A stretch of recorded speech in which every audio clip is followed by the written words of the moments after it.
अब शुरू होने जा रहा है देश का सबसे बड़ा मुकदमा, आपकी अदालत, रजत शर्मा के साथ।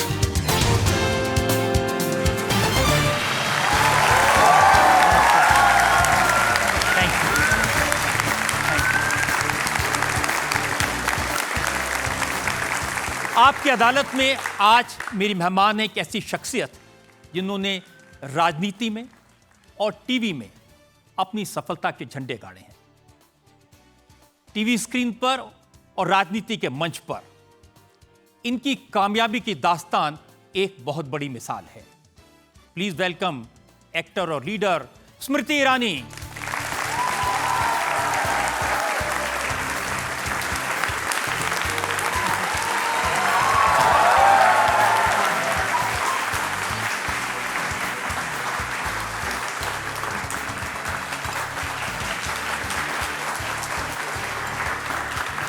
और आपकी अदालत में हमारे आज के जज बहुत खास हैं। हमारी फौज के एक ऐसे अफसर जो मोस्ट डेकोरेटेड आर्मी ऑफिसर्स में से एक हैं, जिन्होंने देश के लिए लड़ाई लड़ी है। इनकी बहादुरी के किस्से पूरी दुनिया में प्रचलित हैं। ये सिक्योरिटी के एक्सपर्ट हैं, आतंकवाद से लड़ने के एक्सपर्ट हैं। Please welcome retired major general V K. Dutta.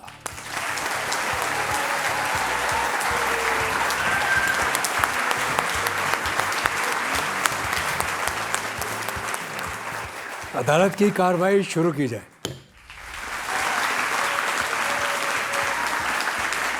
तो आइए शुरू करते हैं आपकी अदालत में आज मुकदमा। पहला इल्जाम स्मृति ईरानी पर। आपकी अदालत में former union minister Smriti Irani पर इल्जाम है कि ये अपने रूप बदलती हैं। अब ये जो क्योंकि सास बहू की जो टाइटल सॉन्ग है उसी में कहा कि रिश्तों के रूप बदलते हैं। सबसे ज्यादा रूप तो आपने बदले हैं। तो लेकिन ये इल्जाम कैसे हो गया? जन्मती है बेटी के रूप में, आगे बढ़ती है महिला के रूप में, ब्याह होता है तो पत्नी बहू बन जाती है, बहू आती है तो सास बन जाती है। तो ये तो महिला का सामान्य जीवन है। नहीं, आपके केस में सामान्य नहीं है। आपका एक रूप हमने पार्लियामेंट में देखा है। मैं दिखाता हूं दर्शकों को कि आप कैसे पार्लियामेंट में होती हैं। माफी मांगो इस देश से, माफी मांगो सोनिया गांधी आदिवासियों से, माफी मांगो औरतों से, माफी मांगो गरीब से।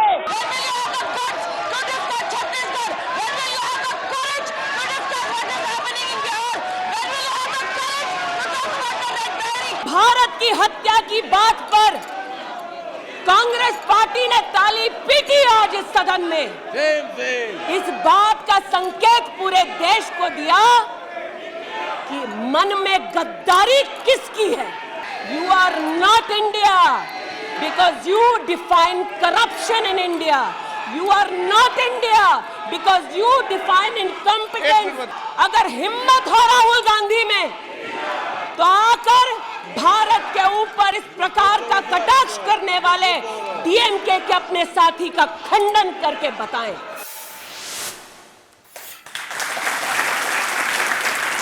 अब ये कोई सामान्य नारी तो नहीं कर सकती। नहीं, आप यहाँ बैठी जितनी नारियां उनको बोलिए कि देश पे कोई तोहमत लगाए तो वो चुपचाप बैठ के तमाशा देखें। आपने 3 इंस्टेंसेस दिखाए पार्लियामेंट में। पहला इंस्टेंस क्या था? महामहिम राष्ट्रपति द्रौपदी मुर्मू जी को कलंकित करने का इन लोगों ने पाप किया था। वो supreme commander of the arm forces तो हैं ही। अगर उनका अपमान होगा, आपको लगता है जज साहब चुपचाप बैठे रहेंगे? नहीं, उनका अपमान क्यों किया? क्योंकि वो महिला है। और अगर संसद बैठ के महामहिम राष्ट्रपति का ये अपमान सहन कर ले तो हम पर धिक्कार है। वो देश की प्रथम नागरिक हैं। एक गरीब परिवार से एक आदिवासी महिला, इतनी मुश्किल से उन्होंने अपना पति खोया, बच्चे खोए, फिर भी वो देश की सेवा से विचलित नहीं हुई। उनका अपमान संसद में होगा और हम जैसे चुपचाप बैठकर तमाशा देखेंगे। दूसरे 2 आपने जो यहाँ पर क्लिप्स दिखाए जनता को, उसमें क्या नाराज़गी थी मेरी कि दिल्ली में एक यूनिवर्सिटी में जाके कहते हैं भारत तेरे टुकड़े होंगे, तो हम बैठ के सहन कर लें। तो मैं क्या, महिला क्या, यहाँ जितने नागरिक बैठे हैं इनके सामने ये नज़ारा होता, आपको लगता है चुपचाप बैठकर तमाशा देखते? बिल्कुल नहीं, बताइए। और इसमें महिला पुरुष का कोई भेदभाव नहीं है। सामान्य हिंदुस्तानी, यहाँ ये 4-5 लड़के नीचे बैठे हैं, पूछिए ना, देश को कोई गाली देगा, ये चुपचाप बैठ के मुस्कुराते रहेंगे? आपने जो किया बिल्कुल सही किया। अब लेकिन अब आपका दूसरा रूप दिखाता हूं। जैसे संसद में आपकी आवाज गूंजती है, इसमें बिना कुछ कहे आपका किरदार बहुत कुछ कह जाता है। इसको मैं कह रहा था कि रूप कैसे बदल गया। देखिए, संसद में जिसको आपने देखा वो असली है, ये एक काल्पनिक पात्र है। तो संसद में मैं हकीकत का सामना कर रही थी, और ये जो आप दिखा रहे हैं ये कल्पना को चरितार्थ कर रही थी। उस कल्पना में एक संयुक्त परिवार में बहू की क्या भूमिका हो सकती है, और संयुक्त परिवार में ऐसा नहीं है कि सब अच्छा है। ये जो आप शॉट दिखा रहे हैं, तो तुलसी जिसको मार रही है वो उसका अपना बेटा है।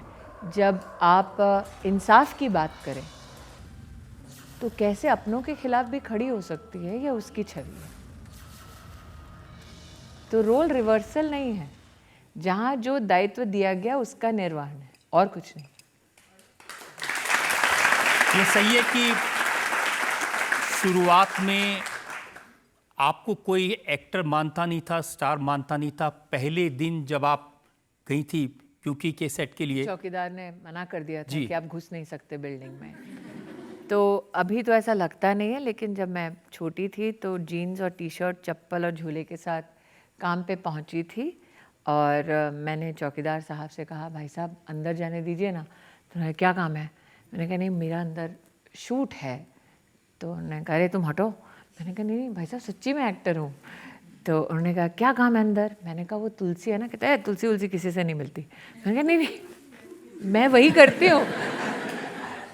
तो हाँ, ये हुआ, लेकिन ये शायद प्रभु का संकेत भी है रजत जी, कि जब जब मुझे नकारा गया, जिस जगह से नकारा गया, वहीं पर शिखर पर पहुंची। मैंने ये भी सुना कि नकार तो आपको एकता कपूर ने भी दिया था। पहले जब मैं गई तो मैंने कई चीज़ों के लिए ऑडिशन दिया था, और मैं किसी कॉन्ट्रैक्ट को भरने के लिए बालाजी के ऑफिस पहुंची थी। मुझे आज भी याद है, मेरा जन्मदिन था, और मेरे पिताजी ने वो आखिरी मुझे डेडलाइन दी थी कि अब अगर नौकरी नहीं मिली तो हम जहाँ कह रहे हैं वहाँ तुम्हारा ब्याह हो जाएगा। तो मेरे सर पे वो स्ट्रेस था कि अरे बाप रे। और पापा ने मतलब उस ऑफिस में घुसने से आधा घंटा पहले ही ये मुझे फरमान अपना सुना दिया था। तो मैं जब गई, मैंने कहा, भाई साहब जल्दी कॉन्ट्रैक्ट लाइए। किसी हीरोइन की तीसरी बहन का रोल था। मैंने कहा, कुछ भी हो, नौकरी है ना, लाओ। तो एकता कपूर अपने ऑफिस में बैठी थी, उनके साथ जनार्दन नाम के कोई पंडित जी बैठे थे। तो उन्होंने दूर से देख के पंडित जी ने कहा, ये लड़की जो भी है इसको तुरंत पकड़ो। उसने कहा, क्यों? कहा, मैं वो चेहरा पढ़ते हैं अपेरेंटली लोगों का, कहे लड़की बनेगी बहुत जीवन में कुछ, तो इसको कास्ट करो तुलसी, ऐसा मैंने सुना है। तो वो वार्तालाप तो मैंने सुनी नहीं थी। तो एकता बाहर आई, तो कहा, क्या नाम है तुम्हारा? तो मैंने कहा, स्मृति मल्होत्रा, मेरे शादी से पहले का नाम पिताजी का। तो उसने कहा, क्या साइन कर रही हो? मैंने कहा, ये मैडम। तो उन्होंने कॉन्ट्रैक्ट लिया, फाड़ दिया। मैंने कहा, ऐसी कम तो ऐसी मेरी नौकरी चली गई। तो उसने कहा, नहीं नया कागज़ लाओ। उन्होंने कहा, ये उसमें क्योंकि सास भी कभी बहू थी लिखा, तुलसी लिखा, और मैं काफ़ी विचलित थी क्योंकि वो कागज़ फाड़ दिया गया था जो मेरी नौकरी थी। तो उसने देखा मेरा रुआंसू सा चेहरा हो गया। उसने कहा, क्या प्रॉब्लम है? मैंने कहा, मैडम बर्थडे था, एक उम्मीद बची थी। उसने कहा, इसके लिए, लड़की के लिए केक लाओ। मैंने कहा, हो क्या रहा है?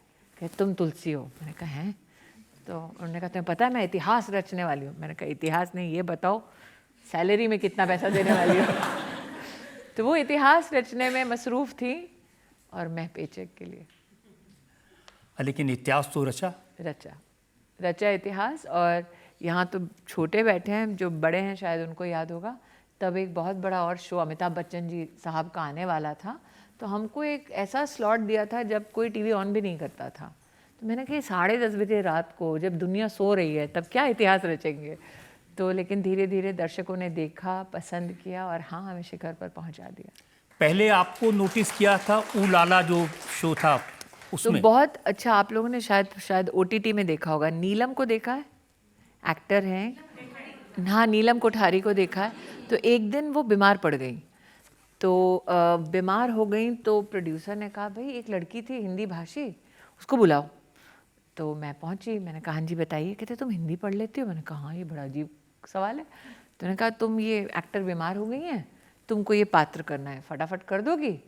तो इन लोगों को लगा नई लड़की है तो इसको बड़ा टाइम लगेगा। तो 9 घंटे की शिफ्ट हुई, तो मैंने तो झटपट पढ़ दिया, 1 घंटे में काम खत्म कर दिया, 8 घंटे बचे थे। तो उन्होंने कहा ये तो बड़ा किफ़ायती बच्चा है। तो सब प्रोड्यूसर्स ने एक दूसरे को फ़ोन किया कि एक बच्चा है, किफ़ायती है, पैसे भी ज़्यादा नहीं लेता, मजदूर की तरह काम करता है, इसको नौकरी देते हैं। तो वैसे सिलसिला बना कि सब ने एक दूसरे को फ़ोन किया। तो जो बहुत विख्यात एक्टर हैं अर्जुन कपूर, तो उनकी नानी साहब जो थी सतीशोरी, मोना कपूर की माता जी, उन्होंने बुलाया। राहुल रवेल का आपने नाम सुना होगा, उन्होंने बुलाया। और शोभा कपूर ने बुलाया। और फ़ोन आया, हम जितेंद्र साहब के यहाँ से बोल रहे हैं। मुझे पता नहीं कौन जितेंद्र। कहते हैं भाई एक्टर जितेंद्र, कैसी बेवकूफ़ हो।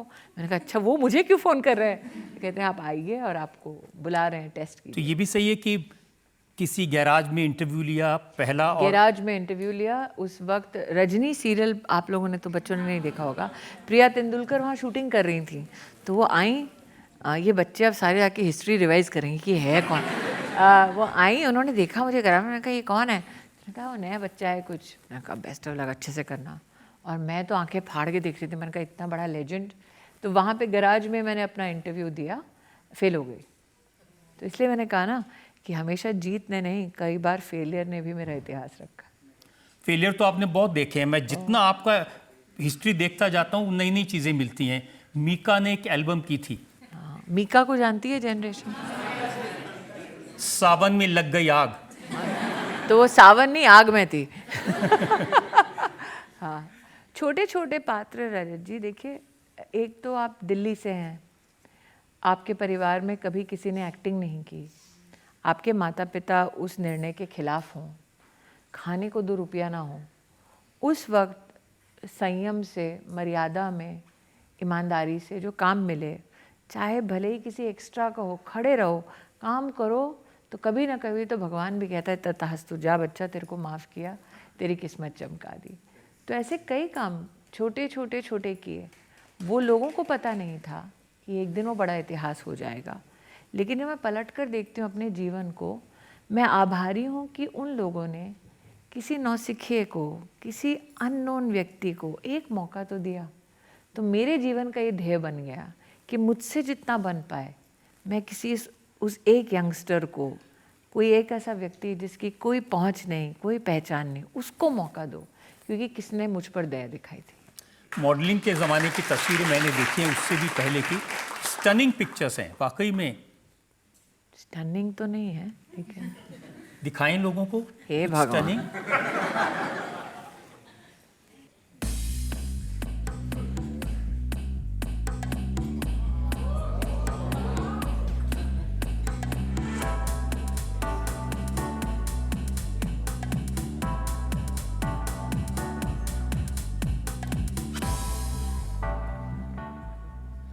क्योंकि स्मृति भी कभी पतली थी।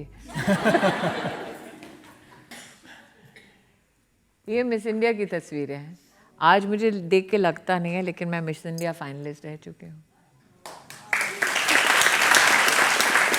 ये सारी चीजें आज याद लेकिन आज करने मैं की- जनता को बता दूं, एक चीज का खुलासा रजत जी भी नहीं कर रहे हैं। बता दूं, ये जो देख रहे हैं आप, ये 1998 है। और 1995 से 1997 तक मैं जहाँ काम करती थी, वहाँ के मुखिया रजत जी थे। इन्होंने कभी, तो हम बिल्कुल बॉटम ऑफ द पिरामिड थे, रजत जी शिखर पर होते थे, तब ये न्यूज़ करते थे। जी न्यूज़ में थे, और गोवा में स्ट्रिंगर थी स्मृति ईरानी। तो क्या पता एक दिन आप अपने बॉस के कटघरे में उपलब्धियों के बाद हाजिर हो। तो मुझे लगता है कई लोगों ने, आज आप जिस अदालत में आए हैं, जिस आप बिल्डिंग में हैं, उस बिल्डिंग की नींव को मैंने देखा है। मैं जब देश की राजनीति में पहली बार दिल्ली आई, तब वहाँ पर भीड़ को दूर से देखते हुए रजत शर्मा थे। बहुत पुरानी बातें आप याद दिला रही हैं। मैं याद दिला रही हूँ कि ऐसा नहीं कि मैं ही उम्र दराज हूँ।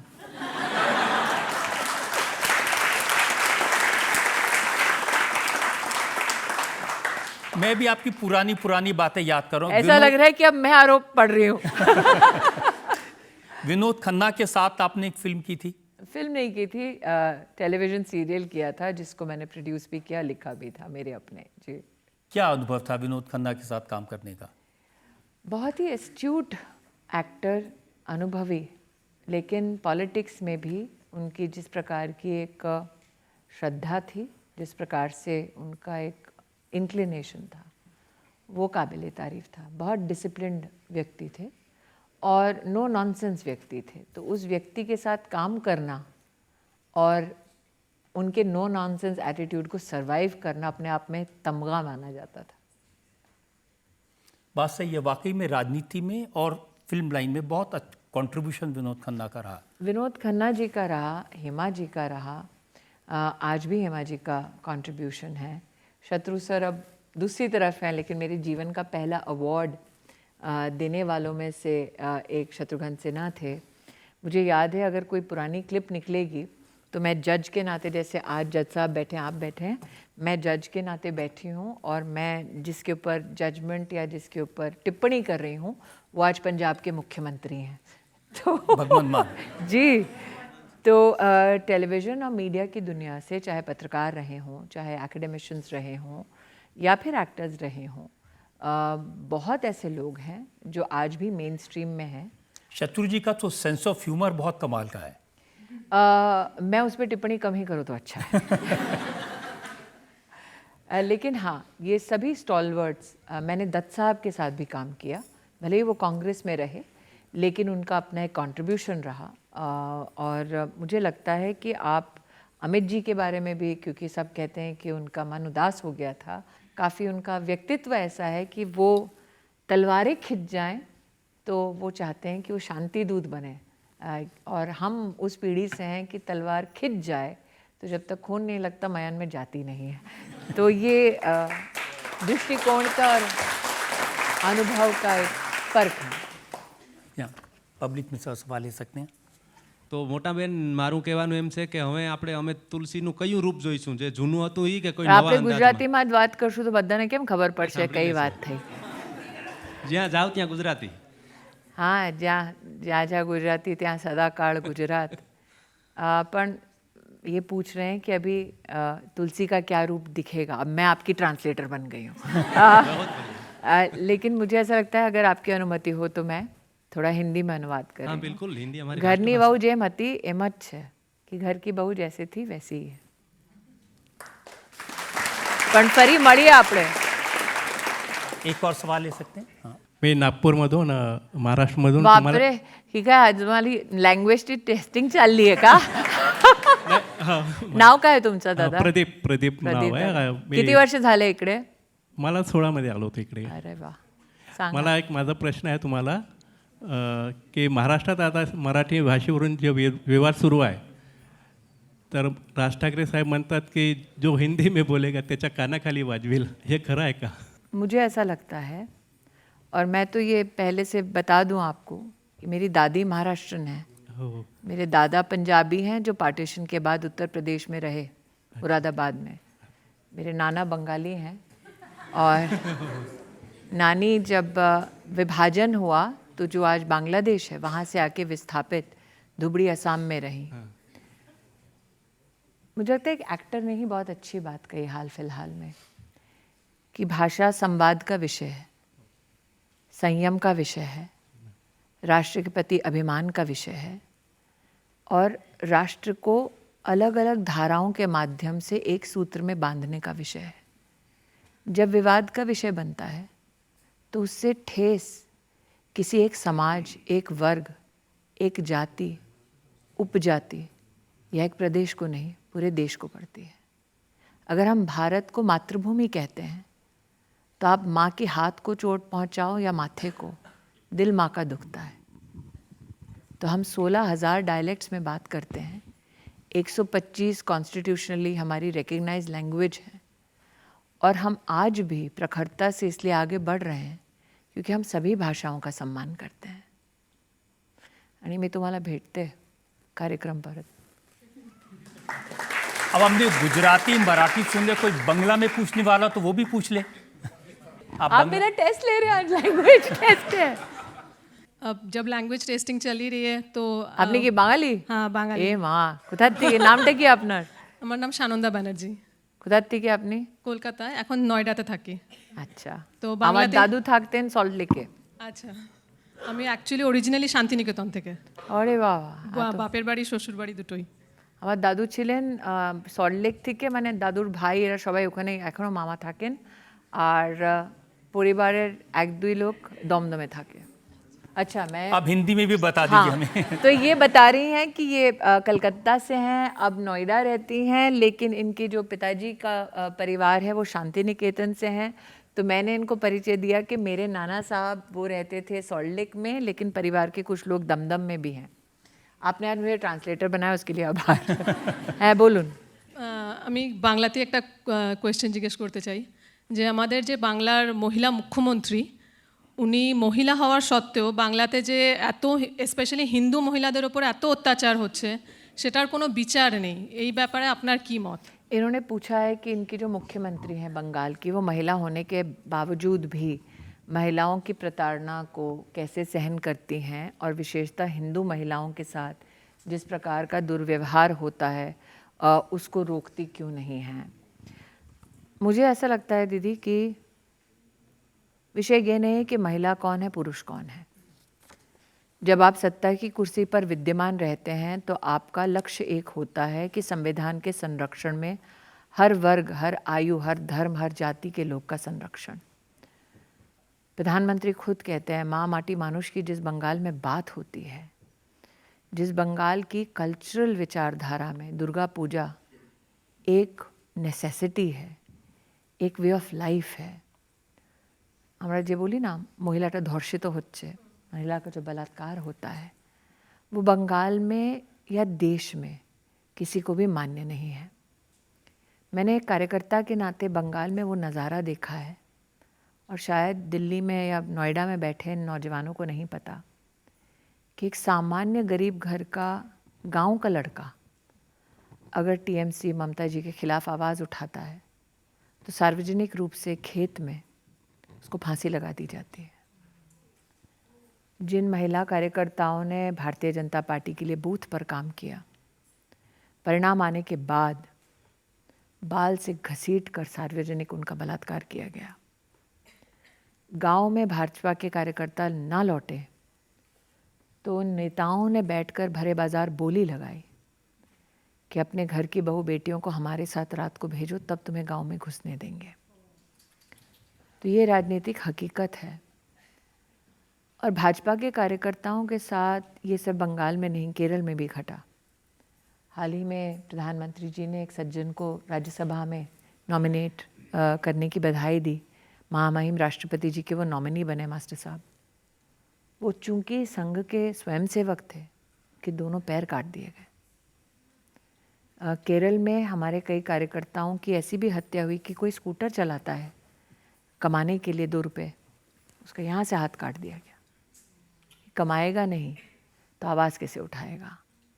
मैंने 25 साल ऐसे कार्यकर्ताओं के साथ काम किया है. रजत जी ने अटल बिहारी वाजपेयी जी को प्रधानमंत्री के रूप में देखा, नरेंद्र भाई को प्रधानमंत्री के रूप में देखा. हमने वो कालखंड देखा जब हमारे पास सत्ता नहीं थी, एक दूसरे के अलावा हमारे पास और कोई नहीं था. और बीजेपी में रजत जी वो जो रिश्ते मेरे जुड़े हैं वो मैं कभी ताक पर नहीं रखूँगी. मैंने सुना है कि झारखंड की एक कार्यकर्ता थी, उनको आप घर पे ले आई थी अपने. आशा, वो विद्यार्थी परिषद में रही और 26 साल की बच्ची. तो उसको किसी ने कहा, मैं तब शूटिंग कर रही थी विक्टर बैनर्जी के साथ बांग्ला एक फिल्म के लिए, तो उसको कहा गया, मैं महिला मोर्चा की राष्ट्रीय अध्यक्ष थी 2011 में, कि आशा स्मृति ईरानी से मिलो. और वो क्योंकि पॉलिटिकल एक्टिव स्टूडेंट एक्टिविस्ट थी तो उसने कहा अरे हम एक्टर से नहीं मिलेंगे. और आशा का ब्याह हुआ था नया नया, तो उनके पतिदेव ने कहा नहीं नहीं चलो स्मृति ईरानी से मिलते हैं। तो कलकत्ता आई थी मुझसे मिलने और मैंने कहा आशा तुम्हें बीजेपी ज्वाइन करके काम करना चाहिए, झारखंड से आदिवासी परिवार से है। तो बहला फुसला के मैंने उसको कहीं ना कहीं राज़ी किया। वो मेरे साथ मेरी टीम में राष्ट्रीय मंत्री बनी। तो उसकी शादी की पहली सालगिरह पे हस्बैंड उसको शॉपिंग के लिए ले गया कि चल आज कुछ तोहफा दिलवाता हूँ, शादी की सालगिरह है। उसको दुकान पर छोड़ा और वो गए अपने लिए कुछ लेने। आशा को फ़ोन आया, नक्सलों का फ़ोन था कि तेरे पति को मार दिया है, तो बड़ी नेता बनती है, आके डेड बॉडी उठा ले। आप इमेजिन करिए एक 26 साल की लड़की, उसको फ़ोन आए कि तूने नक्सलवाद के खिलाफ झारखंड की गलियों में आवाज़ उठाई, गांव में आवाज़ उठाई, गुमला दुमका ऐसी जगह में वो काम करती, क्या तेरे पति को मार दिया है, बॉडी उठा। तो ऑब्वियसली वो शौक में चली गई थी। और अपने कार्यकर्ता को आप, वो हमारे घर का हिस्सा है और आप एक 26 साल की लड़की को बर्बाद होते नहीं देख सकते। तो मैंने आशा को कहा चल मेरे साथ, बम्बई में मेरे साथ रही जब तक मुझे लगा कि आशा मजबूती से वापस अपने पैरों पर खड़ी ना हो, मेरे साथ रही। मैंने उससे बोला मैं क्या बनना है जीवन में? उसने कहा नेता बनना है, ताकि मेरे साथ जो हुआ किसी और के साथ ना हो। और रजत जी 27 साल, मैंने कहा आशा हम तेरे लड़का ढूंढे, दोबारा ब्याह कराएं? उसने कहा बिल्कुल नहीं, मेरी वजह से मेरे परिवार का कोई और व्यक्ति मरना नहीं चाहिए, मैं जीवन भर शादी नहीं करूँगी। उसने चुनाव लड़ा, रांची की 2 बार मेयर बनी, भाजपा की राष्ट्रीय मंत्री बनी, अब कमीशन में मेंबर है। तो मैं बताना चाहती हूँ कि राजनीति में आपको बहुत सारे नेता दिखते होंगे, लेकिन अगर आप पढ़ते हैं उतारे थोड़ी, तो कईयों का जीवन ऐसे संघर्षों से भरा है।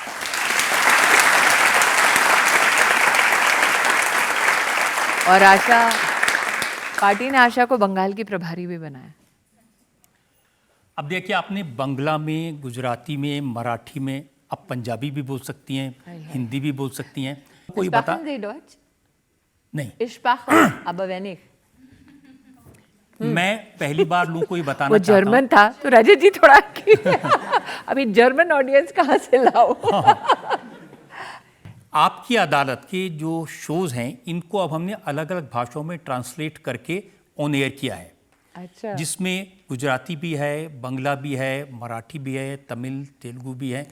तो मैं चाहता हूँ ये जो 3 भाषाएं जो आपने बोली हैं, इनमें मेरी तरफ से दर्शकों को आप बता दें कि भाई आपकी ये देखिए फ्री में प्रोमो करा रहे हैं। আপনারা সবাই आपकी अदालत बांग्लाয় দেখুন, আমি আপনাকে অনুরোধ জানাচ্ছি આપ સૌ આવીને રજતજીનું आपकी अदालत ગુજરાતીમાં જો એવી મારી વિનંતી। आणि नागपूर काय बोलायचं आहे यांना? बोला, रजतजीचा प्रोमो करा तुम्ही पण। मराठीत बघा आपकी अदालत रजत शर्मावर। बहुत धन्यवाद। इस बहाने इन सब लोगों तक आपकी अदालत का शो पहुंचेगा। बहुत लोग अपनी भाषाओं में देख रहे हैं, लेकिन ये प्रमोशन मेरे काफ़ी काम आएगा। आपकी अदालत में अगला आपकी अदालत में former union minister Smriti Irani पर इल्जाम है कि ये कंफ्यूजन पैदा करती हैं। देखिए, जब से आपने अनाउंस किया है कि ये सास भी कभी बहुती में फिर तुलसी बन के आने वाली हैं, तो बड़ा कंफ्यूजन है। कांग्रेस के लोग तो बड़े खुश हैं कि चलो ये गई टीवी में, पीछा छूटा। वो तो कह रहे हैं कि गई भैंस पानी में। तो आप मुझे भैंस कह रहे हैं कि पानी? क्योंकि भैंस कह रहे हैं तो मेरी फिजिकलिटी पे आपका तंज है, पानी कह रहे हैं तो आपका संकेत है कि इंसान के नाते में कितनी गहरी हूँ।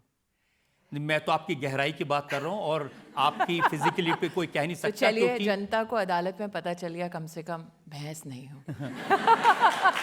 मैं तो आपको कॉम्प्लीमेंट दूंगा कि पिछले कुछ महीनों में आपने इतना वजन कम किया है। मैं बता रहा था कि कंफ्यूजन है, कांग्रेस के लोग कितना रिलीव्ड हैं कि ये चली गई। देखिए, और युद्ध की भूमि पर रजत जी कई सिपह सालार शिकस्त प्राप्त करते हैं या फिर वो हारते हैं, लेकिन आपका युद्ध की भूमि पर ओहदा ऐसा बढ़े कि दुश्मन भी इतराए आपको मार के। ओहदा इतना बढ़े कि दुश्मन को भी घमंड हो कि इसको हमने मारा। लेकिन दुश्मन भी ये जानता है कि प्रभु की ऐसी असीम कृपा है, जब जब आपको लगता है कि आपने मुझे मारा, मैं फिर प्रकट हो जाती हूँ। कांग्रेस ने तो अपने ऑफिशियल ट्विटर हैंडल से कह दिया गुड लक स्मृति ईरानी। देखिए रजत जी, आप मेरे जीवन का एक अभिन्न अंग रह चुके हैं, मीडिया में मेरे सीनियर के नाते। आपने एक वक्त वो भी देखा था जब कांग्रेस ने कहा हु स्मृति, और आज उनके ऑफिशियल हैंडल से आ जाना गुड लक, तो जो दुश्मन को भी गुड लक बोलने को मजबूर कर दे, सोचिए हिंदुस्तान की उस औरत का जज्बा कैसा होगा। किसी ने तो ये भी लिखा है कि टीवी पर वापस आ गई, लौट के बुद्धू घर को आए। पता नहीं कि वो किस चीज़ को बुद्धू कहते हैं। जो क्षमतावान हो और 25 साल मीडिया और टेलीविज़न के साथ साथ पॉलिटिक्स में अपनी पैठ रखता हो, जो ज़मीन से आता हो, अपनी मेहनत से अपनी किस्मत चमकाता हो, जो विषम परिस्थितियों में भी कहीं ना कहीं राष्ट्र के सम्मान में अपनी सेवा देता हो, अगर ऐसे बुद्धिजीवियों को कांग्रेस के मैं बुद्धू लगती हूँ तो मैं बुद्धू ही सही। मैंने फर्श से अर्श तक इस देश को, इस समाज को देखा है। अगर कांग्रेस पार्टी को ऐसे लोग जो मेहनत कश हैं, सामान्य परिवारों से आते हैं, और जो महिला है, अगर उनको हम भारत की महिलाएं जो सामान्य परिवारों से आती हैं बेवकूफ़ लगती हैं, तो वो जाने शायद इसीलिए अब और 15 साल वो विपक्ष में रहेंगे। देखिए, उनको ये तो लगा कि अमेठी में स्मृति ईरानी की हार हो गई, चलो भाई अब तो हो गया पॉलिटिकल करियर पूरा। हार तो मेरी 2014 में भी हुई थी अमेठी में, शायद वो भूल गए। हार मैं 2004 में भी गई थी चांदनी चौक में। और आप सोचिए, अगर 2004 का मैं चांदनी चौक का चुनाव जीत जाती तो क्या वो स्मृति ईरानी बनती जो आज आपकी अदालत में बैठी है। तो मेरी किस्मत हमेशा जीत ने नहीं लिखी है, कई बार मैंने अपनी हार से भी अपनी किस्मत को नए अंदाज में लिखा है। आपकी पार्टी के लोग का कंफ्यूजन शायद दूर कर दे, वो तो कह रहे हैं अभी ना पता जाओ है। छोड़कर, अभी दिल भरा नहीं। मेरी पार्टी में कंफ्यूजन नहीं है, कॉन्फिडेंस है स्मृति ईरानी को लेकर कि जब जब समाज के सामने, राष्ट्र के सामने कोई चुनौती आएगी, जब जब पार्टी के माध्यम से राष्ट्र की, समाज की सेवा का कोई भी मौका आएगा, और जब जब स्मृति को हम कहेंगे, वो अपनी रिस्पॉन्सिबिलिटी का निर्वहन करेगी। अब आप एक बार फिर से सास भी कभी बहू थी के सेट पर हैं जी। अब नया चैलेंज है। कई लोगों को लगता है कि हम मीडिया के लोग बहुत इंसुलर हैं, हमें कोई सरोकार नहीं हमारे समाज में क्या हो रहा है। बहुत कम लोग ये समझते हैं कि कलाकार जो भूमिका निभाते हैं मंच पर या फिर टेलीविज़न के पर्दे पर, या आप जैसे महानुभाव जो न्यूज़ के माध्यम से समाज को गठित करते हैं, सूचित करते हैं, उनकी अपनी एक सोच होती है, अपना एक तजुर्बा होता है। देश की धड़कन में कहीं ना कहीं उनकी धड़कन भी शामिल होती है। तो जो देश के दिल और धड़कन से जुड़ जाए, इतना बड़ा सौभाग्य कितनों को मिलता है। आज जब मैं कलाकारों के मध्य में जाती हूँ तो इन नौजवानों की तरह नए कलाकारों का भी एक वहाँ पर समूह है, और जब वो मेरे साथ बैठकर चर्चा करते हैं तो स्क्रिप्ट पर कम चर्चा होती है, देश की संसद में क्या चल रहा है, देश की आर्थिक व्यवस्थाओं में क्या चल रहा है, देश का इतिहास क्या है और देश का भविष्य कैसे बनाना है, इन मुद्दों पर भी बातचीत होती है। तो ये प्रॉब्लम नहीं हो सकती, क्योंकि 2014 में भी आप सेट पर थी और एक फ़ोन आया था और आप सब कुछ छोड़कर चली शिमला गई। में ऋषि कपूर साहब के साथ एक फिल्म में काम कर रही थी, जब सुबह सुबह फ़ोन आया कि आपको दिल्ली आना है, दोपहर को शपथ लेनी है। तो मेरा अंतिम जो क्षण था, जो मैंने कैमरा को फेस किया था, वो स्वर्गीय ऋषि कपूर जी के साथ था। और ऋषि कपूर जी ने आपको सलाह दी कि उन्होंने कहा कि पलके भी मत झपकाओ, समय भी मत बिताओ। बाकी लोग जो क्रू में थे उन सब ने इस बात का कहीं ना कहीं खुशी जाहिर की, और ये भी कहा जल्दी से बैग बांधो और दिल्ली जाओ, क्योंकि राष्ट्र सेवा से बड़ी सेवा और ऐसा बड़ा सौभाग्य और कोई नहीं है। तो अब कोई ऐसा मौका तो नहीं आ जाएगा कि आपको फिर फ़ोन आएगा और फिर क्योंकि के सेट से वापस दिल्ली में शपथ लेते हुए दिखाई देंगी? देखिए, मौक़ों को मैं नहीं तलाशती, मौके मुझे तलाशते हैं।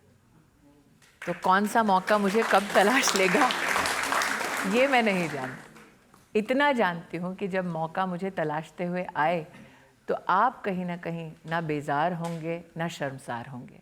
मैं जो प्रतिभा लेकर पॉलिटिक्स में और मीडिया में आज जानी जाती हूँ उस बेंचमार्क से नीचे नहीं उतरूंगी, इतना आपकी अदालत में मैं वादा करती हूँ।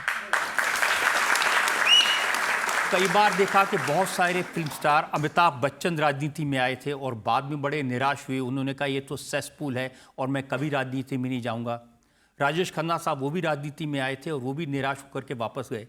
तो मैं राजनीति में नहीं आई, मैं राष्ट्रनीति से जुड़ी। फर्क है, क्योंकि राजनीति में आते हैं आप तो अपने लिए कुछ तलाशते हैं, राष्ट्र की नीति से आप जुड़ते हैं तो आप राष्ट्र के लिए नए ऊंचाइयाँ, नई उपलब्धियाँ इनको तलाशते हैं। तो ये फ़र्क होता है। अपने लिए करना वो तो बहुत करते हैं, दूसरों के लिए जीना, दूसरों के प्रति सेवा भाव रखना, ऐसा सौभाग्य, मौका बहुत कम लोगों को मिलता है। तो मेरा ये मानना है कि अगर आपको मिला ये मौका तो उसमें आपको अपना सर्वस्व न्यौछावर कर देना चाहिए। मेरे जीवन की सबसे बड़ी उपलब्धि ये है कि आई थी बीजेपी में स्मृति ईरानी बनकर, अब दीदी बन गई हूँ सबकी। देखिए, आपका योगदान तो तुलसी के कैरेक्टर के रूप में भी काफ़ी रहा। उसने भी लोगों को एक नई तरह से सोचने का मौका दिया। और हम 150 लोग थे टीम में, तो जब हम लोगों ने पहली बार शो किया तो शायद ही एकता कपूर छोड़कर किसी और के पास अपना मकान हो, अपना एक बढ़िया बैंक बैलेंस हो, अपनी एक गाड़ी हो। तो जब मैं समाज में दर्शकों से मिलती हूँ, उनको आभार वंदन करती हूँ कि आपकी वजह से 150 परिवार पले। आज भी जब हम वापस, क्योंकि सास भी कभी बहुत ही कर रहे हैं, वो सिर्फ एक पात्र नहीं है, सिर्फ एक सीरियल नहीं है, कई लोगों का रोज़गार है जो जनता की वजह से पलेगा, बढ़ेगा। तो आप याद रखें, जब जब आप टीवी स्विच ऑन करेंगे, किसी के घर में रसोई गैस स्विच ऑन होगी। मुझे तो ये भी बताया गया कि स्मृति ईरानी को उस समय 1800 रुपये रोज़ मिलते थे। हाँ, मुझे मैकडॉनल्ड्स में 1600 रुपये महीने का मिलता था। तो जब मुझे कहा गया कि आप एक्टिंग करेंगे तो आपको दिन का उतना मिलेगा जो आप महीने का कमाते हैं, तो मेरा ध्यान पूरा उस बात पर था कि भाई बड़ी मुश्किल हो रही है आर्थिक, तो अगर अच्छा पेचेक चाहिए तो आपको ये काम करना चाहिए। वहाँ एकता दूसरी ओर बहुत ही भावुक हो रही थी कि मैं इतिहास रचने जा रही हूँ, तुम्हें अंदाज़ा है। मैंने कहा मैडम, पेचेक छोड़ के मुझे कोई अंदाज़ा नहीं है। तो अब सुना है कि वो 1800 रुपये रोज़ की अब 18 लाख रुपए हो गए। 18 लाख तो हुए नहीं, लेकिन अगर हो भी जाएं तो उसमें क्या परहेज़ हो, क्योंकि हमारे फील्ड में महिलाओं को पुरुषों से कम पैसा मिलता है। तो जब तक मैं फील्ड में थी तब तक मैं सबसे हाईएस्ट पेड एक्टर थी और मुझे कैमरा पे बोलने में कोई दिक्कत नहीं है, क्योंकि मैं अपना टैक्स बहुत अच्छे से भरती हूँ। और मैं चाहूँगी कि मुझ जैसे अगर कोई भी आज कोई महिला, आपका ये कार्यक्रम देख रही हो, ये यहाँ बैठी कोई महिला हो, वो अपने फील्ड में जाकर कहे कि अगर मुझमें टैलेंट है, अगर मैं अपनी कंपनी को आगे बढ़ा सकती हूँ तो मुझे पुरुष के बराबर सैलरी चाहिए, अगर मैं पुरुष से बेहतर करती हूँ तो उससे बेहतर कॉन्ट्रैक्ट चाहिए। जो तुलसी का रोल आपने किया था, उससे जो एक इमेज बनी थी, उसका राजनीति में कुछ फायदा हुआ? बिल्कुल नहीं, नुकसान हुआ। क्योंकि जब मैं प्रमुखतः राजनीति में आई तब एक्टर्स की ये छवि थी कि वो संजीदा नहीं है, कि वो लेजिस्लेट करना नहीं जानते, देश में कानून पारित करना नहीं जानते, अगर किसी मंत्रालय में हैं तो गंभीरता से अपनी जिम्मेदारी का निर्वहन नहीं करते, समय नहीं देते, जनता से नहीं मिलते, गरीबों का काम नहीं करते। मैं इस कॉन्टेक्स्ट में पूछ रहा था, जैसे हेमा मालिनी जी हैं, वो भी बीजेपी की बड़ी स्टार कैंपेनर हैं, मेंबर ऑफ पार्लियामेंट हैं। वो जब पब्लिक मीटिंग में जाती हैं तो लोग उनसे कहते हैं कि शोले का डायलॉग सुना दो, और फिर वो कहती हैं कि चल धन्नो, आज तेरी बसंती की इज्जत का सवाल है। तो आप जब जाती थी आपसे नहीं कहते थे कि तुलसी का डायलॉग सुना? कभी मेरी इज्जत का सवाल उठा नहीं। लेकिन हेमा जी का पूरा एक्टर के नाते कार्यकाल आइकॉनिक डायलॉग्स के लिए, आइकॉनिक फिल्म्स के लिए जाना जाता रहा है। आज भी उनको उसी दृष्टि से देखा जाता है, क्योंकि उनकी एक अमिट छाप है देश के कल्चरल मानचित्र पर जो मीडिया से उत्पन्न होती है। मेरे सीरियल में ऐसा कोई आइकॉनिक डायलॉग था ही नहीं। हम सामान्य परिवारों की सामान्य महिलाओं का जीवन दिखाने का प्रयास कर रहे थे। और मैंने राजनीति में भी ये बहुत सोचा समझा एक डिसीजन लिया था कि मुझे अगर एक पॉलिटिकल एक्टिविस्ट के नाम से कोई जाने तो वो स्मृति ईरानी को जाने। मैं किसी पात्र के माध्यम से जनता की सोच को धूमिल नहीं करना चाहती थी कि आप जैसे बनावटी दिखें, क्योंकि राजनीति बनावट का खेल नहीं है। और उसमें डबल वैमी ये था रजत जी कि मेरी उम्र भी कम थी। तो जो कम उम्र के होते हैं नॉर्मली उनसे कहा जाता है कि पहले अनुभव लो फिर करो, और यंगस्टर्स ये कहते हैं अरे जब तक मौका नहीं दोगे तो अनुभव कैसे बनेगा। तो एक तो मैं उम्र मेरी कम, ऊपर से महिला, ऊपर से सीरियल वाली महिला, तो मेरे लिए तुलसी होना तो एडवांटेज सीरियल नहीं। वाली लेकिन कम उम्र की महिला को नितिन गडकरी ने बुढ़िया समझ लिया था। हाँ, तो मैं युवा मोर्चा में उपाध्यक्ष बनी थी 2003 में। मेरे जो एक और उपाध्यक्ष उस इकाई के थे वो आज महाराष्ट्र के मुख्यमंत्री हैं, देवेंद्र फडणवीस, और परभनी से सुजीत सिंह ठाकुर मेरे अध्यक्ष थे, और 2 ऐसे महामंत्री जो आज MLC हैं महाराष्ट्र में। तो नितिन जी ने इन सबको बुलाया और कहा तुम्हारा दिमाग ख़राब हो गया है, उस बूढ़ी औरत को तुमने युवा मोर्चा में क्यों पदाधिकारी बनाया है। तो इन सबको जाके नितिन जी को बोलना पड़ा कि वो पात्र है तुलसी का जो 60 साल की है, ये स्मृति है जो 25 साल की है। तो नितिन जी को तब संतोष हुआ, कहा तो ठीक है, वरना युवा मोर्चा में 60 साल के लोग क्या कर रहे हैं। लेकिन आप कुछ भी कहें, जो तुलसी का पात्र है उसको दुनिया भर में पहचानते हैं। मुझे लोग बता रहे थे जब आप मदीना गई वहां भी तुलसी को पहचानने वाले लोग आ गए थे। मैं मंत्री के नाते मदीना गई थी और वहाँ पर इस बात का कहीं ना कहीं चिंतन था, क्योंकि मैं भारतीय वेशभूषा में गई। मेरी ललाट पर मेरी बिंदी, सिंदूर, गले में मंगलसूत्र, और ऐसी वेशभूषा में अक्सर आप कभी किसी भारतीय महिला को मदीना में नहीं देखते, क्योंकि वो एक पाक जगह है मुस्लिम समाज के लिए। मुझे अनुमति दी गई थी वहाँ से कि आपकी जो वेशभूषा है आप उसमें जा सकती हैं, हमें कोई परहेज़ नहीं, अगर आपको कोई दिक्कत ना हो। और वहाँ पर सिक्योरिटी तैनात थी कि अगर कोई कन्फ्रंटेशन हो जाए या कोई ऐसी कोई स्थिति उत्पन्न हो जाए जिसमें कोई नाराज़गी व्यक्त करने स्मृति ईरानी के पास आए, तो सिक्योरिटी आसपास रहनी चाहिए। तो उस वक्त मैं एक छोर पे गई तो अचानक एक भीड़ भागती हुई आई, तो सिक्योरिटी का अलर्ट हो गया कि शायद इस वेशभूषा में देख के कुछ लोग नाराज़ हो गए हैं। अचानक कोई भीड़ से चिल्लाया तुलसी। तो मैंने सिक्योरिटी से कहा नहीं मुझ पे आक्रमण करने नहीं आ रहे हैं, ऑटोग्राफ लेने आ रहे हैं। तो सिक्योरिटी ने कहा तुलसी क्या है? मैंने कहा बाद में बताया जाएगा, अभी तो जो आ रहे हैं अलग अलग राष्ट्रों से लोग थे, क्योंकि वो अपनी पिलग्रिमेज के लिए जाते हैं। तो वो सब मुझे अलग अलग देशों से लोग मिले। मुझे बताया गया कि स्वाहिली में क्योंकि सास भी कभी बहुत ही डब हुआ था, अफ़गानिस्तान के लोग वहाँ थे। उन्होंने मुझे कहा कि उन्होंने टोलो टीवी पर तुलसी का पात्र देखा, और जिसने मेरी डबिंग की थी अफ़गानिस्तान के लिए वो भी चुनाव में खड़ी हुई थी। मैंने कहा अच्छा जी भाई साहब।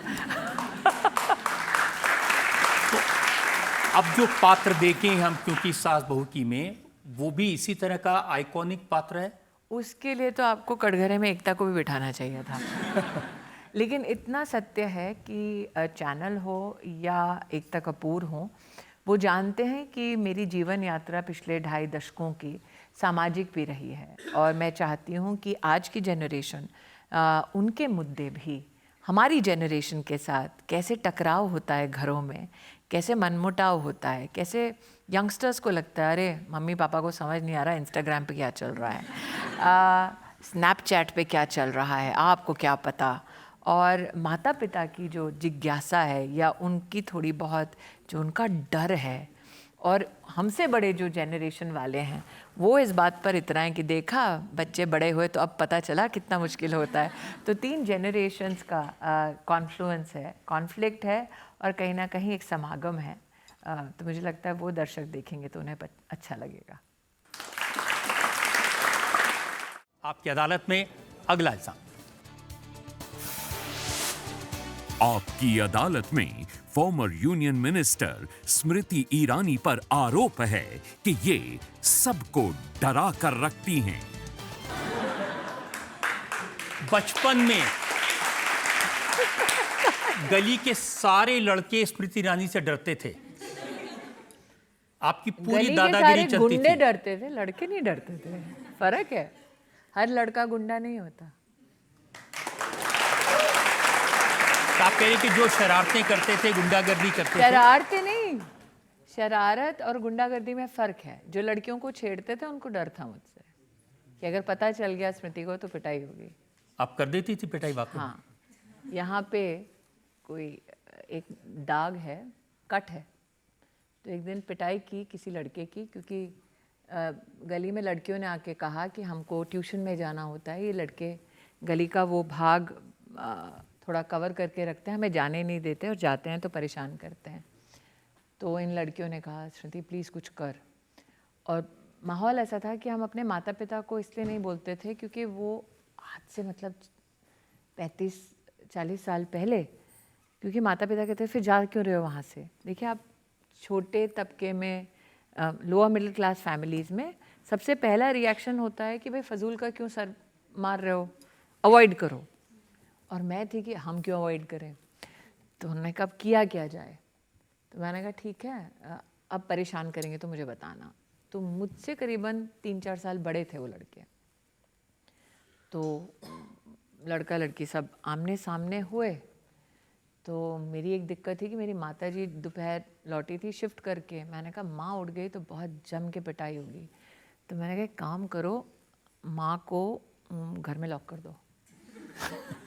मैंने कहा माँ को लॉक कर दो, जब तक मारपीट होगी तब तक माँ सो रही होगी। तो इतना हल्ला हो गया मारपिटाई में कि ये लड़के ने मेरा कॉलर वॉलर पकड़ा हुआ था, मैंने लड़के का कॉलर पकड़ा हुआ था। बैल्कनी से माँ आ गई चिल्लाते हुए, और माँ ने बोला अरे लड़की है छोड़ दे। और मैं बहुत एम्बैरेस हो गई। मैंने कहा इसको नहीं समझ आ रही है कि लड़की है, ये पीट रहा है क्योंकि मैं इसको पीट रही हूँ। उसमें लड़के ने जो मुक्का मारा उससे मेरा ये कट गया। और उसके बाद लड़के की जो पिटाई हुई वो हुई, घर जाने के बाद मेरी जो पिटाई हुई कि तुम नेता बनती हो। मैंने कहा नहीं नेता नहीं बन रही हूँ, प्रॉब्लम थी, पापा को क्यों नहीं बताया। मैंने कहा किसी ने किसी के पापा मम्मी को नहीं बताया। और आज ये जो लड़कियां यहाँ बैठी हैं शायद सबको ये सिखाया जाता है। ट्रेन में बस में जा रहे हो बैग आगे रखो, अगर ज़्यादा लड़के हैं तो उस बस में चढ़ो मत। यह हमारे जीवन की भी एक सच्चाई थी। तो मेरा हमेशा ये था कि मैं विक्टिम नहीं हो सकती रजत जी। वैसे ही आप गुर्बत में पैदा हो, वैसे ही इतनी कठिनाइयाँ हैं, उससे हर कोई राह चलता थप्पड़ मार दे। तो मेरे पिताजी कहते थे तुम ही को बड़ा नेता बनना है कि तुम ही को सबको जवाब देना है। गुर्बत के बारे में मैंने पढ़ा, 7 साल की उम्र में जब आप पानी लेने जाती थी बाल्टी में तो भी झगड़ा करती थी। नहीं, मैंने दिल्ली के वो दिन देखे हैं जब टैंकर आता था तो मेरे हाथ में बाल्टी थमा दी जाती थी, लाल कलर का बकेट, मुझे आज भी याद है। तो आप कितने फुर्तीले हैं, आप कितने होशियार हैं, ये सारी होशियारी वहाँ टैंकर से पानी खींचते वक्त समझ आता है। या फिर गांव में है तो गांव में कुएं से पानी खींचने में समझ आता है कि बाकी कोई झगड़ा करे या ना करे, माँ के लिए जो बाल्टी का पानी है वो चुपचाप शांति से घर आ जाए। क्योंकि बाकी सबके झगड़े से नहीं, माँ की पिटाई से ज़्यादा डर लगता था। ऐसे बहुत सारे छोटे छोटे काम किया आपने, सड़कों पर किताबें बेची? पिताजी ने बेची। तो दिल्ली में धौलकवा नाम का इलाका है, वहाँ पे आर्मी क्लब के सामने जो बस अड्डा है, उस ज़माने में दिल्ली में जितने लोग काम करने आते थे मज़दूर, वो उस बस अड्डे से अपनी बस पकड़ के गुड़गांव, अब का तो चमकता धमकता गुड़गांव नहीं, वो तो ग्रामीण अंचल होता था। तो पिताजी वहाँ उस बस अड्डे पे हिंदी किताबें बेचते थे और शांति निकेतन वहाँ पर पिताजी अंग्रेज़ी किताबें बेचते थे। और मैं हमेशा उनसे पूछती थी कि यहाँ अंग्रेज़ी क्यों बेचते हो, वहाँ हिंदी क्यों बेचते हो। तो उन्होंने कहा उस बस अड्डे से मज़दूर घर जाता है तो उसके लिए सेकेंड हैंड हिंदी में कुछ किताब बेचते हैं, और यहाँ दिल्ली के अमीर सैर पे आते हैं तो यहाँ पे हम अंग्रेज़ी किताबें बेचते हैं। तो मैंने पिताजी से कहा अरे एक दिन वहाँ अपना घर हो तो एक दिन ये जो यूनिफॉर्म पहनते हैं अगर उनमें मैं भी खड़ी हो जाऊँ और मुझे भी कोई सल्यूट मारे तो पिताजी कुछ बोलते नहीं थे। तो वो भी हुआ, घर भी लिया गया वहीं और सम्मान के साथ सल्यूट भी स्वीकार किया। और एक दिन वो भी था जब आपसे घर खाली कराया गया। 7 साल की उम्र में कराया गया खाली, और बोला गया कि जल्दी जल्दी खाना खाओ। तो हम 3 बहनें हैं, मैं सबसे बड़ी हूँ, तो चावल और काली दाल मुझे माँ सामान समेट रही थी, तो उन्होंने कहा बच्चे खा लेंगे। तो देखा कि माँ साइकिल रिक्शा होती थी उस वक्त, तो और गैस का सिलेंडर बहुत बड़ी बात होती थी उस वक्त। पिताजी कांग्रेस में थे, तो पूरे मोहल्ले में सबसे बड़ी बात ये होती थी कि इनके घर में गैस का सिलेंडर है। तो माँ के पास सिलेंडर और 2 बेटियाँ और सामान, और मैं खड़े होकर घर देख रही थी। तो माँ ने कहा कि घर क्या देख रही हो, एक दिन ये घर में खरीदूँगी। तो तुलसी वुलसी ये सब बनने के बाद, नेतागिरी के बाद, एक दिन उस घर के सामने जाके खड़ी थी। तो माँ ने कहा सच्ची में लेना है क्या? मैंने कहा नहीं, कोई अपने दुखों को खरीद ले, इतना भी कोई बेवकूफ़ नहीं है। लेकिन हाँ, जो कहा था माँ से कि औकात इतनी हो जाएगी, उतनी तो हुई। जिस दिन आपने राष्ट्रपति भवन में खड़े होकर शपथ ली, उस दिन आपको याद आया था कि 7 साल की बच्ची ने क्या क्या देखा है? जिस आर्मी क्लब के सामने बैठ के किताबें बेची, उसी फौज की सुप्रीम कमांडर के साथ खड़ा होना अपने आप में गौरव की बात है। तो मैंने दिल्ली को सड़क से देखा और राष्ट्रपति भवन से देखा। ये दोनों चीज़ें, ये सफ़र, और झुकी नहीं, रीढ़ की हड्डी जैसे थी वैसी है, हाथ नहीं फैलाया, वैल्यूज़ पे कॉम्प्रोमाइज़ नहीं किया, चाहे कोई कुछ भी कहे, चाहे कितनी भी मुश्किल हो। मेरा ये मानना है कि अगर किसी ने मुझे इतना तोड़ दिया कि मैं अपना स्वभाव बदल दूं, तो मैं किस काम की? नॉर्मली रिजेक्शंस पर लोग टूट जाते हैं। आप जेट एयरवेज में गई नौकरी मांगने, उन्होंने रिजेक्ट कर दिया ये कहकर कि पर्सनैलिटी नहीं है। हाँ, और इसलिए एयरलाइन भी बंद हो गई। नहीं, मुझे लगता है कि आपके जीवन में जो भी होता है, हमारी माँ ने सिखाया है कि हमेशा एक कारण की वजह से होता है। भगवान कभी अन्याय नहीं करता। भगवान से जब आप कहते हैं कि मुझे भगवान उन्नति दो, तो भगवान थोड़ी ना आपको फ़ोन करके कहता हाँ यहाँ पैसे पड़े उठा लो। भगवान आपको इतनी ऊर्जा देते हैं कि आप इतनी मेहनत करें कि आप उन्नत हों। जब आप भगवान से कहते हैं कि मुझे पेशेंस चाहिए, तो भगवान थोड़ी ना कहते हैं हाँ चलो आज से आप धीर गंभीर हो गए। आपको इतनी मुसीबतें देते हैं कि आपको पेशेंस आ जाती है। तो भगवान आपको जहाँ पहुँचना है उसका मार्ग प्रशस्त करते हैं। आसान नहीं होता। लेजेंड्स और लेगेसी फुर्ती से नहीं बनाए जाते, समय उसके लगता पीछे है। संघर्ष तो होता है। तो जब इतनी मुश्किलें होती हैं, तकलीफ होती है, भाव होते हैं, तो हौसला कहाँ से मिलता है? गरीबी से बड़ा कोई हौसला देने वाला जज्बा नहीं हो सकता।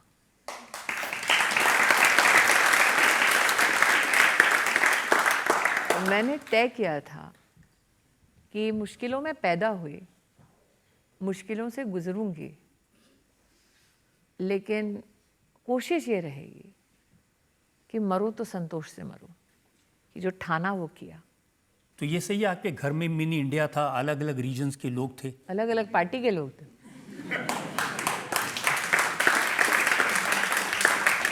कोई महाराष्ट्र से, कोई बंगाल से, कोई तो दादी महाराष्ट्र से, दादा पंजाब से, पार्टीशन के बाद उत्तर प्रदेश मुरादाबाद में रहे, नानी धुबड़ी असम में, और नाना बंगाल से, और जहाँ मैं ब्याही वो पारसी परिवार गुजरात से जो बम्बई रहा। तो अच्छा खासा मिक्स है। और हमारे घर में एक बहू है जो साउथ इंडिया से है। तो अच्छा खासा मिनी इंडिया, आप सही कह रहे हैं। लेकिन ये भी कि हर पॉलिटिकल थॉट के लोग भी हैं। पिताजी कांग्रेस से, माँ संघ से, मैं भाजपा से, एक मौसी सास हैं जो एनसीपी से हैं, उनका देहांत हो गया, उनके जो एक्स हस्बैंड हैं वो सीपीआईएम में हैं। तो मेरी घर में जब जमावड़ा होता है, तो क्योंकि 11 साल से मेरी पार्टी की सरकार है, तो अच्छे खासे डंडे बरसते हैं, फिर झगड़ा होता है। आपके सामने कौन बोल सकता है? बड़े हैं ना, तो बोल सकते हैं। राजनीति ज्यादा मुश्किल है या एक्टिंग करना मुश्किल है? औरत आपने तो होना दोनों मुश्किल ही है। काम किए हैं, आप दोनों में सफल भी हैं। औरत होना मुश्किल है, राजनीति और मीडिया मुश्किल नहीं है। वो तो आपने और सही औरत जिसकी जबान मेरी तरह कैंची की तरह चलती हो, वो मुश्किल है। एक और सवाल ले सकते हैं। राहुल गांधी जी लगातार चुनाव में असफलताएं देख रहे हैं। सवाल ये शुरू होता है कि क्या ये स्ट्रेटेजिक फेलियर है, प्लानिंग फेलियर है? इस सवाल इसके आगे है कि आपको क्या लगता है इसके आगे क्या होगा? सर, ना मैं राहुल गांधी हूँ ना मैं ज्योतिष हूँ। इसका जवाब दो ही लोग दिलवा सकते हैं, रजत शर्मा, इंडिया टीवी, आपकी अदालत। इसलिए आपको उनको बुलाना पड़ेगा। फर्क ये है कि अगर आप एक प्रिविलेज बैकग्राउंड से हैं तो आप फेलियर अफोर्ड कर सकते हैं। अगर आप प्रिविलेज बैकग्राउंड से नहीं हैं तो आपको अपने आप को बार बार रेलेवेंट और रीइन्वेंट करना पड़ता है। अगर आप अपने आप को रेलेवेंट और रीइन्वेंट नहीं करते तो राजनीति या मीडिया या समाज का कोई भी ऐसा प्रोफेशन हो, आप उसमें रिडंडेंट हो जाते हैं। तो राहुल जी पे वो बर्डन नहीं है रिडंडेंसी का, उनका नाम काफ़ी है उनके लिए। हम जैसों के लिए हर दिन संघर्ष से शुरू होता है, हर दिन नए शिखर की तलाश से होता है। आप कह रही कि ज्योतिषी नहीं है राजनीति में, लेकिन रेखा गुप्ता को तो आपने कई साल पहले बता दिया था मुख्यमंत्री बनेंगी। वो तो घर पे बैठी हुई थी। हमारे यहाँ कार्यकर्ता का स्वभाव ही नहीं होता कि वो अपने लिए कोई ओहदा तलाशे। तो रेखा 15 साल मैं बतौर कार्यकर्ता उसके साथ काम करती रही और उसका कभी स्वभाव नहीं रहा कि अरे मुझे ये चाहिए या मुझे यहाँ पहुँचना है। उसका स्वभाव हमेशा रहा कि अरे दीदी ये कार्यक्रम मिला है संगठन से, अपन साथ कैसे करते हैं। मेरी अपनी इच्छा थी कि रेखा संगठन के किसी पद पर विद्यमान हो। तो वानती श्रीनिवासन हमारी महिला मोर्चा की राष्ट्रीय अध्यक्ष हैं। मैं और वानती 2007 से एक साथ काम कर रहे हैं संगठन में। एक महीना मैं वानती के मतलब पंजे झाड़ के पीछे पड़ी रही। तो एक दिन मेरे मुंह से निकल गया, मैं वानती प्लीज़ बना दे, एक दिन ये दिल्ली की मुख्यमंत्री होगी। तो रेखा ने अपना सर पीट लिया, दीदी क्या बोल रहे हो। मैंने कहा मैं बोल रही हूँ वानती बना दे। और जिस दिन रेखा की शपथ थी तो उसने कहा दीदी आओगे। मैंने कहा रेखा अब तो मुख्यमंत्री बन गई है, दीदी का काम यहीं तक था। तो मैं जब वानती को, रेखा को ऐसे पदों पर देखती हूँ। एक और आपके राजनीतिक ज्योतिष का उदाहरण बताता हूँ। अरे बाप रे। आपने देवेंद्र फडणवीस को कई साल पहले कहा था कि तुम चीफ मिनिस्टर बनोगे। मेरे मुंह से निकल गया था। मैं और देवेंद्र किसी फ्लाइट पे चढ़ रहे थे शायद, और क्या हम 27 साल 28 साल के होंगे। और तब तो महाराष्ट्र में दिग्गज नेता प्रमोद महाजन जी, गोपीनाथ मुंडे जी, नितिन जी, इन सब का एक दबदबा हमने इनके नेतृत्व में काम किया है। पता नहीं, मैंने कहा देवेंद्र एक दिन तो मुख्यमंत्री बनेगा। और देवेंद्र ने मुझे कहा पागल है क्या, इतने बड़े बड़े लोगों के हम छाया में काम कर रहे हैं। मैंने कहा क्या पता बना तो मैंने कहा ना, बीजेपी में एक दूसरे के प्रति, अपने लिए नहीं, अपने सहयोगियों के, साथियों के प्रति ये भाव रखना कि हमारा जो होगा देखा जाएगा, तू कुछ बने। तो जब विष्णुदेव जी जो अभी सीएम है छत्तीसगढ़ के, उनको देखती हूँ, भजन लाल जी को देखती हूँ या रेखा को देखती हूँ, मन में कहीं ना कहीं इस बात का अश्विन अभी गवर्नर बने, अश्विन के साथ बंगाल में कितने सालों काम किया। तो संतोष गंगवार जी गवर्नर हैं झारखंड के, संतोष जी के साथ कितने साल काम किया। प्रहलाद जोशी जी पूर्व में, वर्तमान में भी मंत्री, पूर्व में पार्लियामेंट्री अफेयर्स मिनिस्टर थे। तो उमा भारती जी जब वो कारावास में थी तो उनके रिलीज डॉक्यूमेंट्स मेरे पास थे। तो मैं हुबली गई तो धारवाड़ के नेता, स्मृति आपको आएंगे ले जाने के लिए, तो पहली बार प्रहलाद जोशी से 2003 में आपने मुझे देखा है, जिनको हम अटल बिहारी वाजपेयी कहते हैं, उनको मैं बाबजी कहती थी। और तब मेरी क्या उम्र थी, 25 साल। तो बाबजी का ये कहना था, वो प्रधानमंत्री थे, कि स्मृति चलो सरकार ने निर्णय लिया है फला फला, गाँव में उस निर्णय के प्रति लोगों का क्या भाव है ये जान के आओ। तो आप सोचिए, आप 25-26 साल के हैं, देश के प्रधानमंत्री आपको कहते हैं बेटा जाओ गांव में देखो लोगों का क्या रिएक्शन है उसके लिए। 26 साल के बच्चे के लिए तो बहुत बड़ी बात है। वसुंधरा राजे पहली बार 2003 में जब मुख्यमंत्री की उम्मीदवार बन के हमने राजस्थान में उनको प्रस्तुत किया, आप सोच सकते हैं राजस्थान में पहली बार महिला को हम मुख्यमंत्री, उस फौज में एक नाम आपका है। तो मैंने बीजेपी में उमा भारती, वसुंधरा राजे, सुषमा स्वराज, अरुण जेटली, प्रमोद महाजन, अनंत कुमार, मैं गोवा की प्रभारी थी और मुख्यमंत्री हमारे बने मनोहर पर्रिकर। मैं 15 साल नरेंद्र मोदी के साथ, मैं 2002 से काम कर रही हूँ, लेकिन मैंने नरेंद्र मोदी को तब भी डिफेंड किया जब वो चीफ मिनिस्टर थे, प्रधानमंत्री बने तो कई बार लोगों को ये लगता है अरे ये तो अभी 2014 में मंत्री बन गई है। पापड़ बहुत बेले हैं, नेताओं के साथ बहुत काम किया, लेकिन मेरे लिए हर्ष का वही विषय है जब इन नेताओं को मैं सफलता के शिखर पर देखती हूँ। अच्छा हुआ आपकी अदालत में आज आपकी सारी बातें सामने आ गई। जैसे कि आपने कहा ना, रिश्तों के भी रूप बदलते हैं। किस रूप में महिला आपको मिलेगी आपको नहीं पता। लक्ष्मी के रूप में मिलेगी, अन्नपूर्णा के रूप में मिलेगी, सरस्वती के रूप में मिलेगी। महिला के स्वरूप बहुत हैं और जब युद्ध की हुंकार हो तो चंडी भी हो, दुर्गा भी हो। इतना कहूँगी, स्वरूप चाहे जो भी हो। आपकी अदालत में अगला इल्जाम। आपकी अदालत में former union minister Smriti Irani पर आरोप है कि ये घमंडी हैं। अब देखिए, ये तो बात आप भी मानती हैं कि लोग ये तो कहते हैं कि भाई एरोगेंट तो है।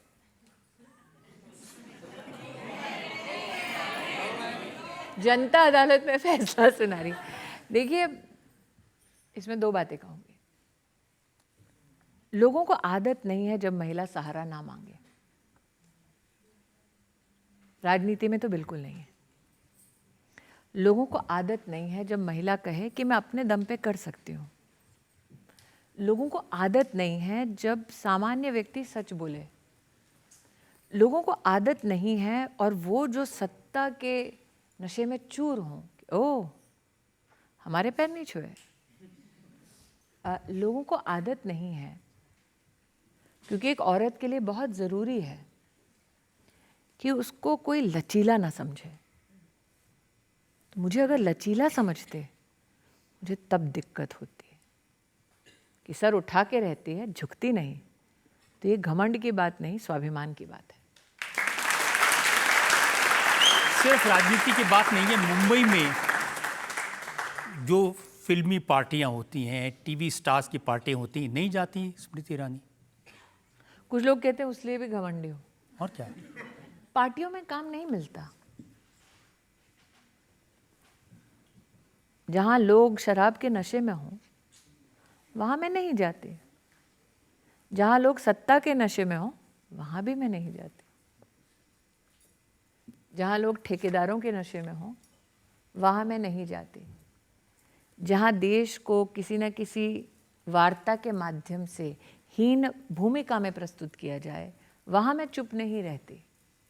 जहां पे चाहे कोई भी औरत हो, किसी भी पार्टी की हो, पक्ष की हो, धर्म की हो, उस औरत के खिलाफ कोई बदजुबानी करे तो मैं चुप नहीं रहती। ये मेरा स्वभाव है। इस बात को भी एरोगेंस माना जाता है कि अवार्ड फंक्शन में जाती हैं, कहती है अब मुझे अवार्ड नहीं चाहिए, ज़रा इन छोटों को दे दो। होना चाहिए ना। मैं 8 साल सतत अवार्ड पाती गई और मेरी इंडस्ट्री में बाकी एक्टर्स आए। अब मेरा शो इतना पॉपुलर था कि लोगों ने कहा नहीं, अच्छा अनुभवी या फिर कोई नया बच्चा जो आया हो जिसने पूरी मेहनत की हो, आप उसको दरकिनार कर दे क्योंकि मैं पॉपुलर हूँ। तो मैंने घोषित किया, बस आपने मुझे सम्मान दिया, अब जो नए बच्चे आ रहे हैं उन्होंने अच्छा काम किया, उनको मौका दो ना। उसमें गलत क्या है? एरोगेंस नहीं है। अगर हम रास्ता नहीं बनाएंगे तो दूसरे आगे नेता अकेले खुद बहुत बनते हैं। दूसरों को नेता बनाओ तो सही मायने में तुमने नेतृत्व किया।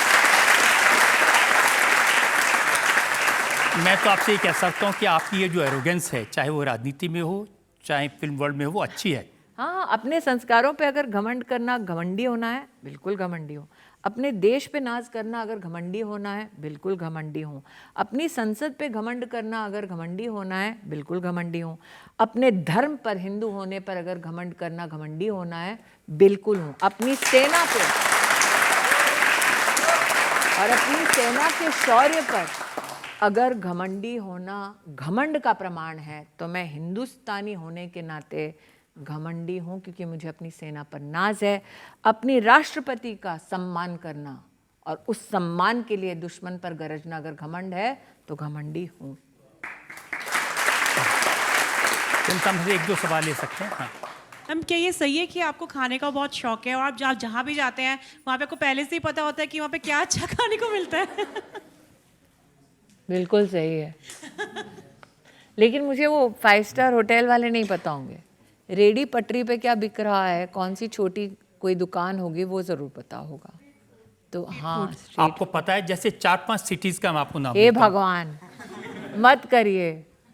अमृतसर, केसर का ढाबा मत करिए। लखनऊ शुक्ला जी की चाट बाजार में। और इंदौर।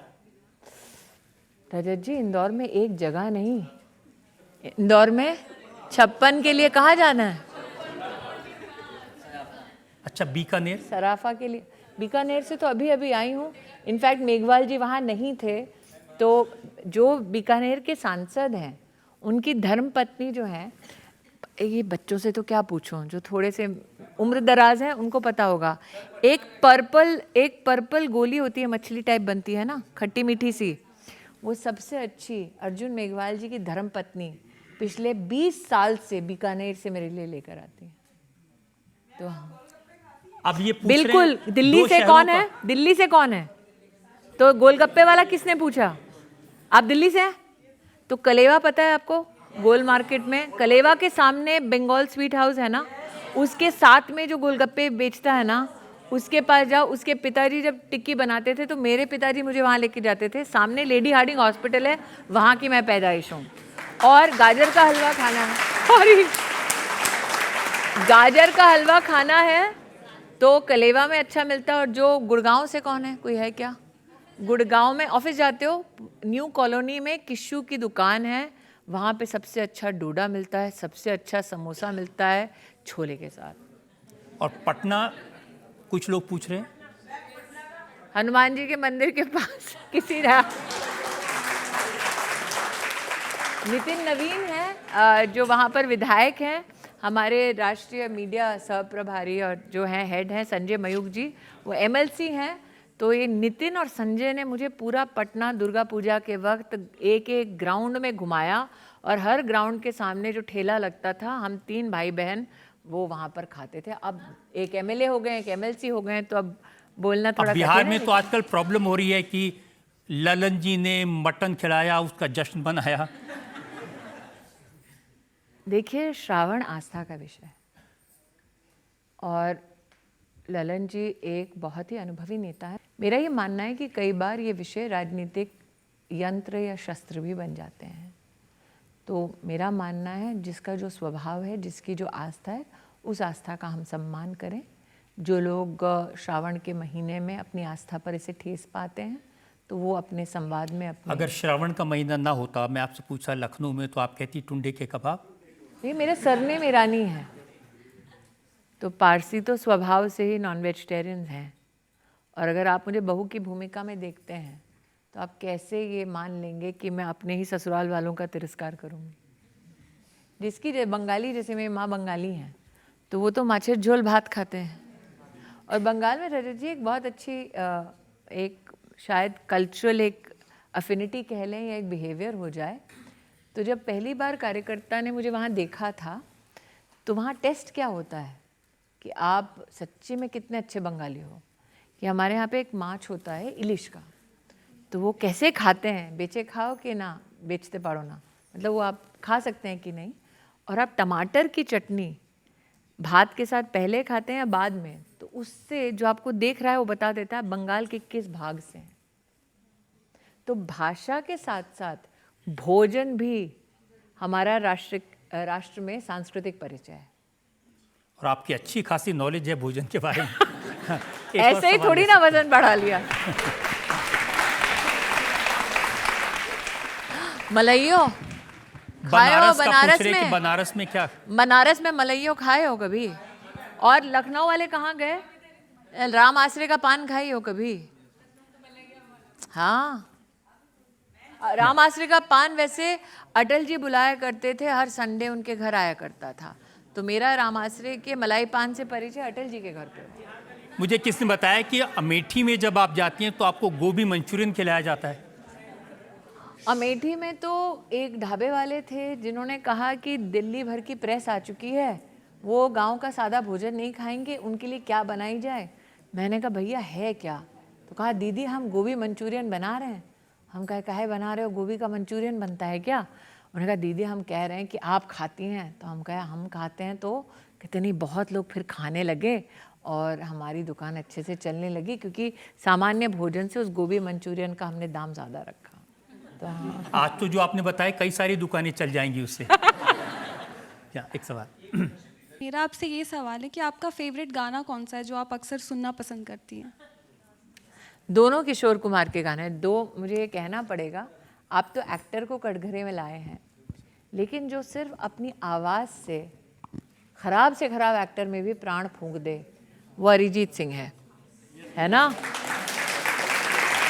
मैं चाहूँगी आपके दर्शक के नाते कि एक दिन एक सुरीली ये अदालत हो जाए, अरिजीत को मैं देखूँ, ये मेरी लालसा है रजत जी, उसको आप पूरा कीजिएगा। लेकिन जो आपने पूछा, तो किशोर कुमार के 2 गाने हैं। मिस्टर इंडिया किसने देखी है? हाँ, तो उसमें एक गाना है जिंदगी की यही रीत है हार के बाद ही, और दूसरा ऋषि जी का, क्योंकि हमने उल्लेख किया था कार्यक्रम की शुरुआत में, तो ऋषि जी पर फिल्माया गया एक किशोर कुमार का गाना है, जीवन के दिन छोटे सही हम भी बड़े दिल वाले, कल की हमें फुर्सत कहा सोचे जो हम मत वाले। आपकी अदालत में आज जिनमें मुकदमा चलाया स्मृति ईरानी पर, आज उनकी जिंदगी के बारे में सवाल हुए, उनके बचपन के बारे में, उनकी एक्टिंग के बारे में, उनकी राजनीति के बारे में, उनके संघर्ष के बारे में। अब वक्त है आपकी अदालत में आज के जज retired major general V K Datta के फैसले का। स्मृति ईरानी जी, आज जितने भी इल्ज़ामात आपके ऊपर लगे, आपने बहुत ईमानदारी से उनका जवाब दिया और दिल से उसका उत्तर दिया आपने। और मैं जहाँ तक कहूँगा कि जो स्मृति ईरानी की ज़िंदगी है, वो हमारे पूरी युवा पीढ़ी के लिए एक प्रेरणा का स्रोत है कि जहाँ एक साधारण परिवार से निकल के एक नारी अपना टीवी जगत में नाम बनाती है, उसके बाद राजनीति में अपनी धाक जमाती है और अपनी छाप छोड़ती है। पढ़ाई लिखाई तो बहुत लोग कर लेते हैं, लेकिन जो लीडरशिप क्वालिटी होती है वो बहुत एक चुने हुए लोगों में होती है, और वो लीडरशिप क्वालिटी स्मृति ईरानी साहब ने दर्शाई थी। मैं इसी के साथ एक छोटी सी, मैं इधर बैठे बैठे ही एक जो मैं आपके शब्द सुन रहा था, मैं नारी हूँ अबला नहीं, मैं जलजला हूँ और ज्वालामुखी, मैं लक्ष्मी हूँ, मैं सरस्वती, मैं दुर्गा हूँ और मैं तुलसी। और इसके साथ साथ मैं एक और कोटेशन है जो आप सब लोगों के लिए लागू है, खुद ही को कर बुलंद इतना। ये अब शायद आपने सुना होगा कि हर तकदीर से पहले खुदा बंदे से पूछे बता तेरी रज़ा क्या है। तो इसके साथ आज की जो अदालत की कार्रवाई चली, आपके ऊपर जो इल्ज़ामात लगे, आपको ये अदालत आज बाइज्जत बरी करती है, और मुझे उम्मीद है कि आगे चल के आप अपना योगदान देते रहेंगे। Thank you. देखिए, अच्छी बात यह कि आपने एक फौज के अफसर को भी कवि बना दिया।